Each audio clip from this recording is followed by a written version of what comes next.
336 a.C. Alexandre se tornou rei da Macedônia, e agora era preciso que ele restabelecesse o controle sobre o restante da Grécia.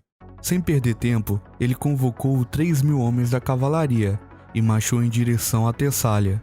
Mas ao chegar à fronteira do país, ele se deparou com um exército rebelde, que estava bloqueando a passagem. Alexandre sabia que um ataque frontal seria um suicídio, então ele dividiu seu pequeno exército em dois e ordenou que a outra metade marchasse pela montanha, sem que os tessalianos percebessem.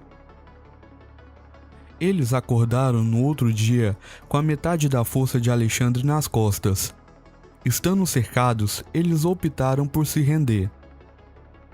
Alexandre aumentou seus números recrutando a cavalaria tessaliana, e sem perder tempo, ele continuou marchando. Ao chegar na Grécia Central, as cidades se renderam sem conflito, e logo, Alexandre chegou em Tebas.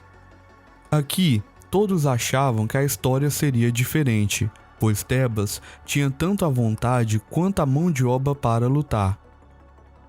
Só que Tebas foi pega de surpresa.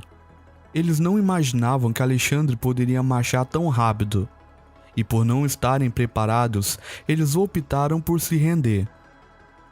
Alexandre deixou alguns soldados na cidade e continuou marchando ao sul. E logo, Atena descobriu que Tebas havia se rendido e que eles seriam o próximo alvo de Alexandre. A cidade entrou em pânico. Ninguém imaginava que um ataque macedônico viria tão cedo. Então, eles não estavam preparados para a guerra. Em uma medida desesperada, eles enviaram uma comitiva diplomática para tentar atrasar o rei macedônico. Alexandre recebeu os diplomatas com respeito e disse que a cidade de Atenas não tinha nada a temer. Ele sabia que Atenas era teimosa e provavelmente causaria problemas mais tarde. Mas o sonho de Alexandre era conquistar a Pérsia, e para isso ele precisaria da marinha ateniense intacta. Após ter surpreendido a Grécia com seu ataque relâmpago, Alexandre convocou a Liga de Corinto. Quando no meio da reunião apareceu um mensageiro dizendo ser da cidade de Éfeso, na Ásia Menor. Digno de uma peça de teatro, o suposto mensageiro se jogou no chão, implorando para que os representantes da Grécia Livre enviem um exército para que eles sejam libertados do terrível controle persa. Os delegados gregos não tiveram outra opção, a não ser declarar Alexandre como líder de toda a Grécia e general da campanha contra a Pérsia. Após ter subjugado a Grécia em semanas, Alexandre voltou sua atenção para o norte. A tribo Tribale estava causando problemas na fronteira. Então, ele decidiu lançar uma invasão de larga escala. Essa campanha, além de pacificar a fronteira, também serviria de treinamento para a futura guerra contra a Pérsia. Alexandre e suas tropas deixaram a cidade de Anfípolis e marcharam em direção à Trácia, atravessando montanhas até chegar na cidade de Filópolis. Cidade essa que havia sido criada por seu pai, como uma barreira contra os selvagens. Pelos próximos meses, Alexandre derrotou tribos bárbaras por toda a região, até chegar às margens do rio Danúbio. Após ter assegurado a fronteira, Alexandre estava voltando para a Macedônia, mas logo chegou um mensageiro, avisando que a Ilíria tinha se revoltado. Então, Alexandre marchou em direção à Ilíria, e após algumas batalhas, ele conseguiu apaziguar a região.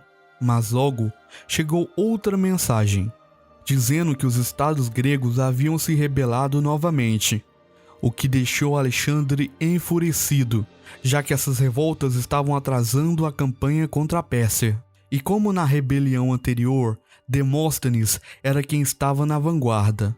Ele espalhou por Atenas e pelo resto da Grécia que durante a campanha no Balcãs, Alexandre e seu exército haviam sido aniquilados. O esquema foi tão longe que ele trouxe um suposto guerreiro tribaliano que disse perante os atenianos que ele mesmo havia matado Alexandre. Tebas foi a primeira cidade a se rebelar, E logo, eles começaram a pedir ajuda ao resto da Grécia, só que eles não eram muito populares com seus vizinhos, então ninguém respondeu ao pedido. Alexandre não permaneceu parado, ele partiu disparado rumo ao sul da Grécia. Chegando aos portões da cidade, antes mesmo que Tebas soubesse que ele estava a caminho. Alexandre e seu exército acamparam ao norte da cidade. Como ele não queria essa guerra, ele deu tempo para que Tebas reconsiderasse a revolta. Conforme as horas iam passando, Alexandre estava à espera, quando de repente o portão da cidade abriu, e de dentro saíram milhares de cavaleiros e soldados da infantaria leve. O sinal de ataque foi dado e eles seguiram em frente, colidindo com a linha macedônica, que foi pega totalmente de surpresa. Uma batalha feroz tomou conta do campo. Mas antes que Alexandre pudesse fazer uso de seus números, os soldados de Tebas bateram em retirada, retornando para dentro da cidade. Isso deixou Alexandre frustrado. Então, ele tentou dividir a população da cidade, oferecendo anistia a todos que deixassem o cerco. Em resposta, Tebas ofereceu os mesmos termos, dizendo que os soldados macedônicos seriam anistiados, caso eles se rendessem. E continuaram dizendo que logo o grande rei da Pérsia se juntaria a eles, para derrubar o tirano da Macedônia. Isso deixou Alexandre furioso. Essa cidade tinha matado seus homens, atrasado seus planos e agora chamado ele de tirano.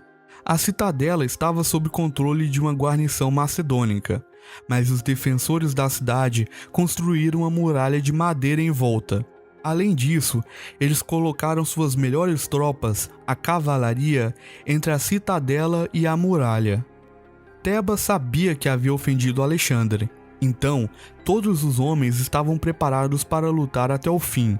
Primeiro, eles enviaram as mulheres e crianças ao templo, e depois, para aumentar seus números, eles libertaram os escravos. Alexandre dividiu seu exército em três. Uma parte iria atacar as fortificações de madeira, a segunda parte iria atacar pelo sudeste e a terceira ficaria como reserva. Enquanto Alexandre estava completando os preparativos, algo inesperado aconteceu. Na parte sudeste da cidade, um amigo pessoal de Alexandre e oficial da guarda, chamado Perdicas, percebeu que um dos portões foi deixado aberto e partiu em um ataque, sem consultar Alexandre primeiro. Logo, ele e seus homens se encontraram dentro da cidade. Neste ponto, Alexandre não teve escolha, a não ser cometer todo o seu exército em um ataque que já tinha começado.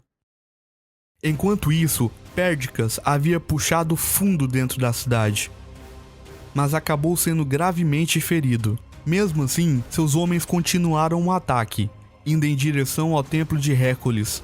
Alexandre juntou sua força com a reserva e lançou um imenso ataque contra as fortificações de madeira. Os soldados macedônicos que estavam na cidadela viram Alexandre lutando e saíram de suas posições defensivas para se juntar a ele.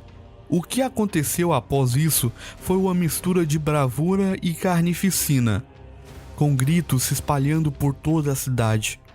Apesar de Alexandre ter ficado impressionado com a bravura dos defensores, ele ainda estava disposto a fazer Tebas de exemplo. 6.000 homens morreram na defesa da cidade, e outros 30.000 foram feitos prisioneiros. Nunca algo assim havia sido visto no mundo grego. Cidades eram saqueadas o tempo todo, mas nenhuma grande cidade da Grécia havia tido todos os seus cidadãos feitos prisioneiros. Alexandre não queria manchar seu nome ainda mais, então ele decidiu colocar o destino da cidade sob a Liga de Corinto. Devido ao fato de Tebas ser extremamente despopular, a Liga decidiu que as ruínas da cidade deviam ser destruídas e toda sua população vendida como escravos. Apesar da destruição de Tebas ter sido algo cruel, o ato mandou uma mensagem à Grécia que Alexandre não estava de brincadeira, e que caso eles se levantassem novamente, sofreriam o mesmo destino de Tebas. Com suas fronteiras e a Grécia pacificada, Alexandre agora poderia finalmente focar sua atenção contra o grande Império Persa.